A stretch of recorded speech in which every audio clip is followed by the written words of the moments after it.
Hollywood's election panic is exposed. In a story in the Ankler, we're going to go through it.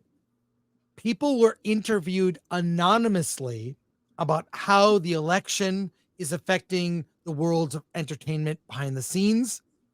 The Ankler is a newsletter in Hollywood that has a good reputation of being, it's very credible. They get people to speak off the record and on the record about what's really happening in Hollywood. You know, we read stories from the trades all the time, like Variety, The Reporter, Deadline.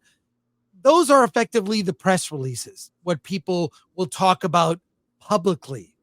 The Ankler, the Ankler is more about things people whisper about but don't speak aloud for fear of, well, having getting canceled or whatnot.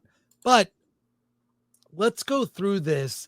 I'm going to bring up a series of screenshots here that were this article was sent to me by an industry friend. That's all I'll say. An industry friend. And we will go through it all here, starting with let's see, this one right here. This is what the Ankler newsletter looks like. And this was screenshotted and asked of people, because what I find very sad is so many people speaking out, right? Telling you, whether it's Michael Keaton or others, trying to shame people for having, having their own political views, right? I liked Hollywood better when Hollywood was, hey, we're here to provide entertainment, and entertainment is for everyone. But clearly one side of the aisle is, not only vilified, but shamed. So can you read this, Alan? Yeah. Can I get a little bigger here for you? Don't take that out of context. Yeah. If you would read these now, to be clear, also, these are industry people that are willing to speak off the record about the current state of Hollywood, and people they're basically, the premise is they're bracing for Trump, because I think the realization is he might win. Alan, if you would read this here. Yes. How much do you talk about the election with your peers, and what is the tone of those conversations as of this week? TV writer says pretty frequently, everyone is very Kamala Hive, and they aren't saying anything. Everyone seems to think, or they aren't saying anything. Everyone seems to think we've got this in the bag. I don't. They love her. It's so gross. I don't think they know any Trump voters. The other the other side is all really abstract to them. That was a TV writer. Now, producer number 2 goes on to say, my entertainment friends can't understand why Harris is not the only sane choice. My friends outside of the business, it's preposterous not to vote for Trump. Neither can offer an affirmative reason to vote for either. Yeah, it's there's more to this, but that's just part of it. Let's continue with this story. I broke it up into screenshots here, so let me get to the next screenshot. What I find really interesting is how people feel the need to, well, be they can't really say, if you would, with this one, an assistant and a producer are also give quotes. Okay. Yes. Assistant says he doesn't seem inclined to fix the problems affecting Hollywood. Fractured attention spans, social isolation, the disappearing middle class, production jobs in the USA, which is funny because those are all problems that dovetail nicely with his base and whatever incoherent scraps make up his platform. He wants to ban TikTok. His followers have mob mentality. He claims to want to keep jobs in America and that his tax credits will help the lower and middle class. But he's written Hollywood off as woke. He doesn't offer any viable solutions, just conspiracy theories to distract his followers and actual conspiracies to hoard power for himself and his cronies. Producer number 2 says it's very Hollywood to worry seriously about the impact Trump will have on Hollywood. A lot of people's dreams of sleeping in the Lincoln bedroom will be crushed But overall, I don't think it will have any meaningful impact. Let's go on. I have 2 more pages of this. I want to get through this, but it's very telling. You notice that people that are willing to speak out are none of them are named. Mm-hmm. Oh wait, sorry, I think you read that. Yeah, we read that one. My apologies. I have one more. So, but this is not the only story about this. It's funny that people have to speak in hushes or whispers, right? well, it's not that funny. It's not been funny. It's been that way for a very long time. Yeah, there's more here. A producer, a writer, director, a senior executive, and we already saw the assistant. So those 3. Okay, so it would producer number 1. It would have no impact whatsoever. Silicon Valley is somewhat a different story, and I think they'll be able to do whatever the hell they want because all of these gigantic checks are being written. But Hollywood will continue to make movies, and the companies that own the networks are going to continue to tell the news the way it's told. And Donald Trump's going to complain about everything, but it's not going to have any impact on the industry. I have friends who have said, we're meeting with immigration lawyers, talk about moving to Canada, and I kind of delete them from my Rolodex. You continue fighting, that's it.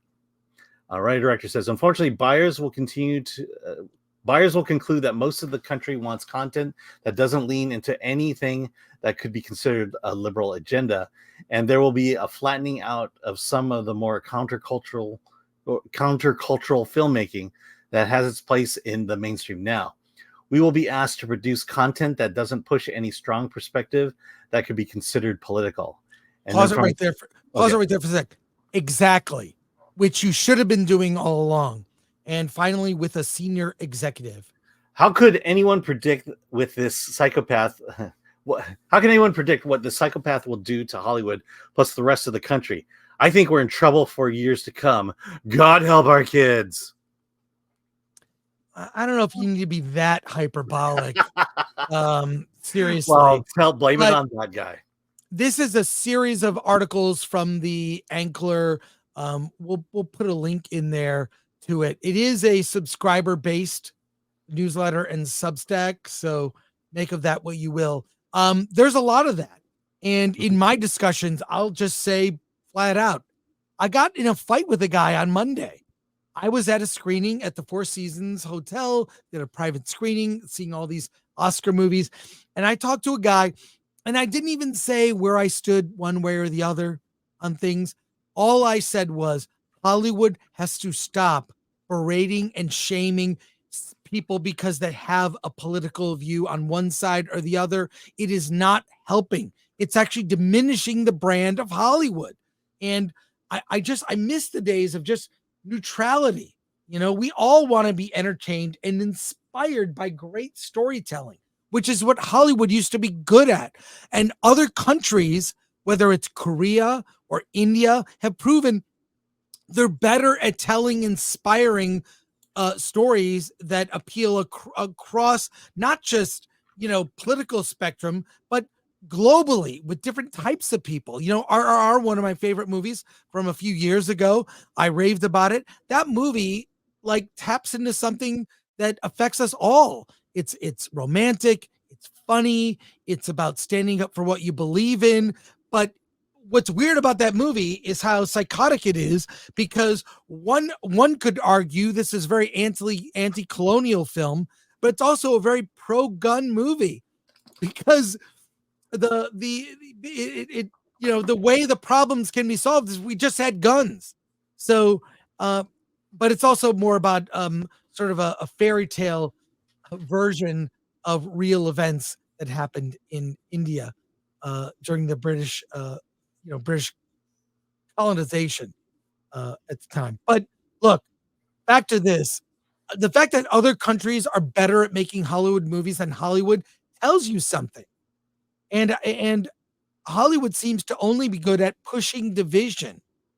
You read all this stuff, Alan. Mm-hmm. And so, look, I just was not shy with this person I got in a fight with. It was respectful. It wasn't a fight.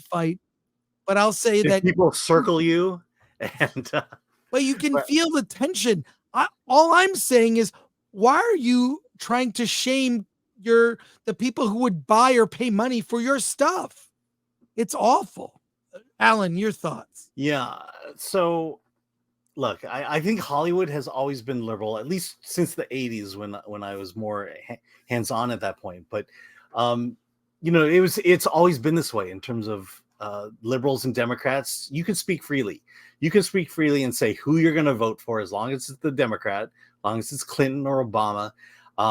You're free to say whatever you want without any repercussions. If you vote for a conservative, for Bush, for McCain, for Romney, for Reagan, for the other Bush, you knew you were gonna, if you said it out loud, you knew you were gonna be up against a fight.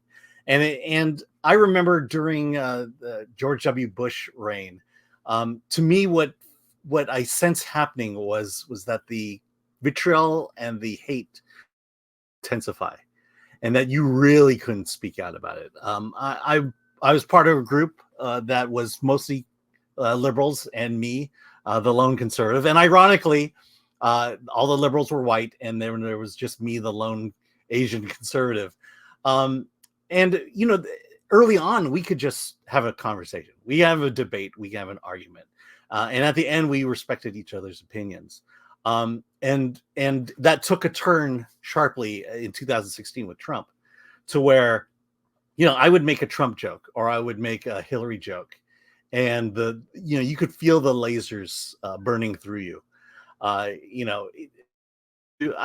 could make political jokes on stage, and it's like, nope, can't do that anymore. People are just super hypersensitive about this, and to the point now where it's you say Trump and you think Hitler, and that's this is to the point that it's gotten this far, to where we are unfriending people. We won't talk to people, or let's put it this way, where people unfriend you and won't talk to you anymore, and has a completely different opinion about you just because you won't vote for their candidate.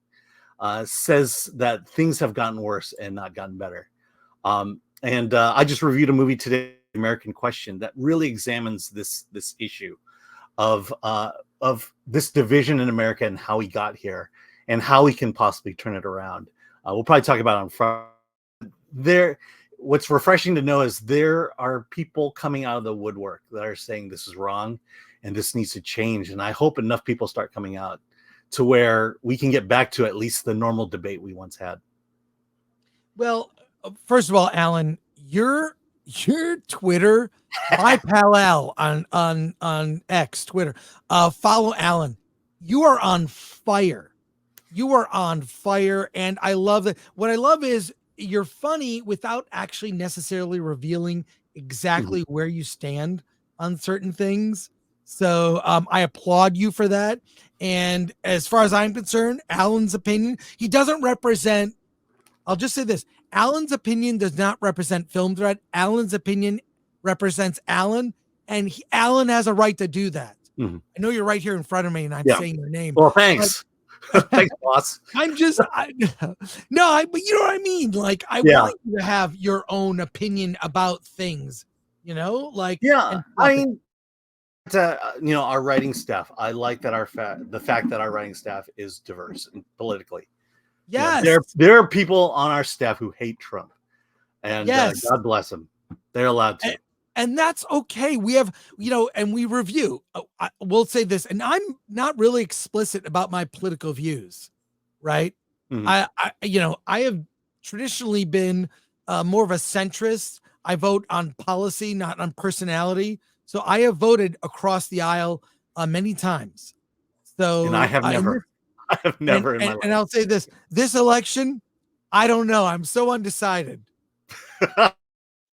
We'll see. I mean, it comes down to, I'm just going to look at the closing arguments, as they say.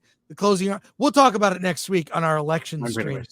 But in fact, quick reminder, on Tuesday, November 5th, join us in the evening for an election special.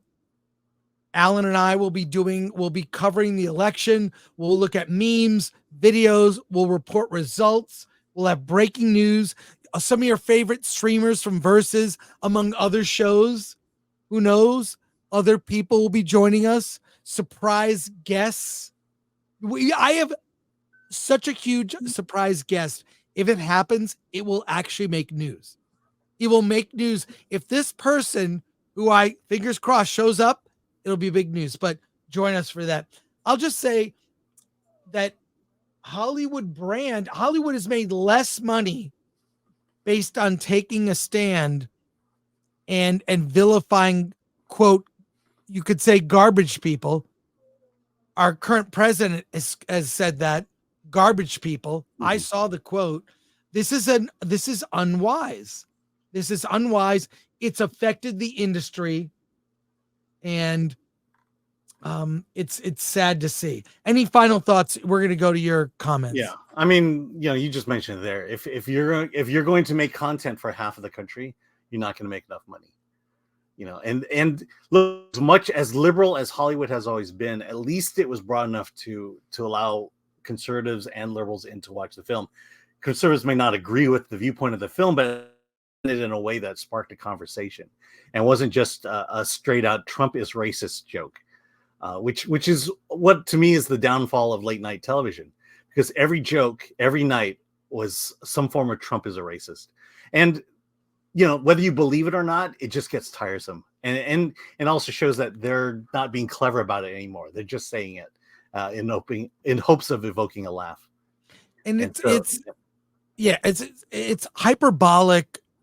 The hyperbole, after a while, I go, I can't take you seriously. Mm-hmm. It's the boy who cried wolf, or the boy who cried rhymes with Pitler. Yeah, it's like it's. I'm sorry. The fact that they've gotten to the point of, if you don't agree with me, don't watch my stuff. We've gotten to that point because they would never have said that out loud, and now they're saying it out loud, and now they're paying for it because they realize there's just not enough of them to not watch their show. So it's their own doing, and hopefully that pendulum is swinging back. Well, we will report next week on this and more as more people in the industry speak out. I do want to mention a positive light. Zachary Levi, who doesn't seem necessarily, I don't even think he voted for Trump in previous elections, but he's come out and he's really taken a stand, and he's called out the nonsense. But more people need to speak up. And I'll tell you this, a final thought. Many people I know who work in below the line positions in Hollywood. Below the line is not on camera. Okay. So that's not the director, writer, producer, not the stars, actors. It's below the line. And that's a lot of people. They have different political views. Mm-hmm. And so many have reached out to myself. I'm sure they have to you, Alan. And so they've spoken to me in public. They run into me and they say, it's rough. And just wish people were just not like this. So, and kudos to you, Alan, for keeping that costume on the whole time.